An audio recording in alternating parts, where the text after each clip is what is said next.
ሰላም ጤና ይስጥልን የተከበራችሁ አድማጮቻችን፣ አሁን የደረሰን ሰበር መረጃ አለ።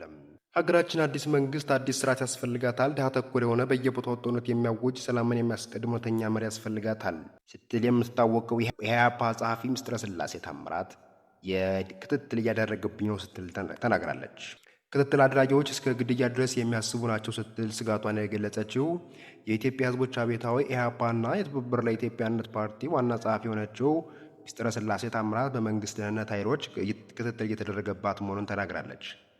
ክትትል አድራጊዎቹ እስከ ግድያ ድረስ የሚያስቡ መሆናቸውን ያስታወቀችው ምስጢረ ስላሴ ርዕዮት ሚዲያ በሚባል ባደረገችው ቃለመጠይቅ ከዚህ ዓመት በሚደረገው ምርጫ ሂደት ውስጥ በመሳተፋቸው ከመንግስት ከፍተኛ ጫና እየደረሰባቸው እንደሆኑ አስረድታለች። በተለይ የግል እንቅስቃሴዋ በደህንነት ክትትል አድራጊዎች ውስጥ መውደቁን የተናገረችው በዚህ ክትትል ምክንያት ከሰዎች ጋር እንደ ልብ ለመገናኘት አለመቻሏን ያስረዳቸው።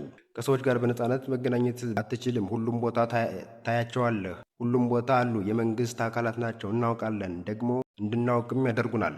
እንደሚከታተሉን፣ እንደሚያውን፣ ከነሱ እይታ እንደማናበልጥ፣ ምንም እያደረግንም ቢሆን ስትል በደህንነት ሰዎች ስለሚደረግባት ክትትል ገልጻለች። ምስጢረ ስላሴ በሰጠችው ማብራሪያ ደህንነት ሰዎች በቢሮ አካባቢ፣ ሆቴሎች ውስጥ፣ በቤት አካባቢ እንደሚንቀሳቀሱ ማወቅ እንደተቻለም ተናግራለች። በክትትል በተጨማሪ ሕይወታቸው ላይ አደጋ እስከሚደርስ የሚችል እቅድ ስለመኖሩ መሰማቷንም በነበራት ቆይታ ተናግራለች። አንዳንድ ሰዎች አሉ፣ ከመንግስት ውስጥም በኩል የምንሰማቸው መረጃ አሉ፣ እስከ ግድያ የሚያስቡ እንደሆኑ።